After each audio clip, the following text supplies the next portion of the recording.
ആലപ്പുഴ മങ്കൊമ്പ് ജംഗ്ഷനിൽ അപകടങ്ങൾ തുടർക്കഥയാകുന്നു. നിരന്തരം അപകടങ്ങൾ ഉണ്ടായിട്ടും അധികൃതർ നടപടി സ്വീകരിക്കുന്നില്ലെന്നാണ് ആക്ഷേപം. മേൽപ്പാലത്തെയും സർവീസ് റോഡിനെയും വേർതിരിക്കുന്നിടത്താണ് തുടർച്ചയായി അപകടങ്ങൾ ഉണ്ടാകുന്നത്. AC റോഡിന്റെ നവീകരണ പ്രവർത്തനങ്ങൾ ആരംഭിച്ച കാലം മുതൽ അപകടങ്ങളും അപകടമരണങ്ങളും വർദ്ധിച്ചു വരികയാണെന്നും നാട്ടുകാർ ആരോപിക്കുന്നു. നിരന്തരം അപകടങ്ങൾ ഉണ്ടാകുമ്പോൾ പോലും നടപടിയുണ്ടാകുന്നില്ലെന്നാണ് ആക്ഷേപം. മങ്കൊമ്പിൽ കഴിഞ്ഞ ദിവസങ്ങളിലുണ്ടായ അപകടങ്ങളിൽ യാത്രക്കാർ രക്ഷപ്പെട്ടത് തലനാരിഴയ്ക്കാണ്. വാഹനങ്ങളുടെ എണ്ണം പെരുകിയതും അമിതവേഗവും സിഗ്നൽ ലൈറ്റുകളുടെ അഭാവവും ജംഗ്ഷനുകളിൽ പാർക്കിംഗ് സൗകര്യമില്ലാത്തതും അപകടങ്ങൾ കൂട്ടാൻ കാരണമായിട്ടുണ്ട്.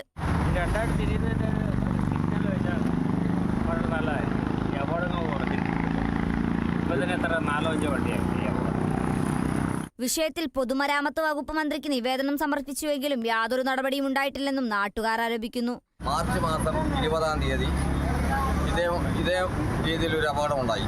ആ അപകടം ഉണ്ടായ അന്ന് തന്നെ ഞാൻ ബഹുമാനപ്പെട്ട പൊതുമരാമത്ത് വകുപ്പ് മന്ത്രിക്ക് പരാതി നൽകി.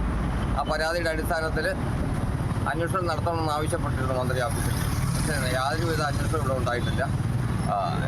ഇവിടെ ഒരു ഹൈമാസ്റ്റ് ലൈറ്റ് സ്ഥാപിക്കണമെന്നും നമ്മൾ ആവശ്യപ്പെട്ടിരുന്നു.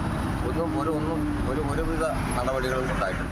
പ്രശ്നത്തിന് ശാശ്വത പരിഹാരം വേണമെന്നാണ് ആവശ്യം. Kerala vision news, Alappuzha.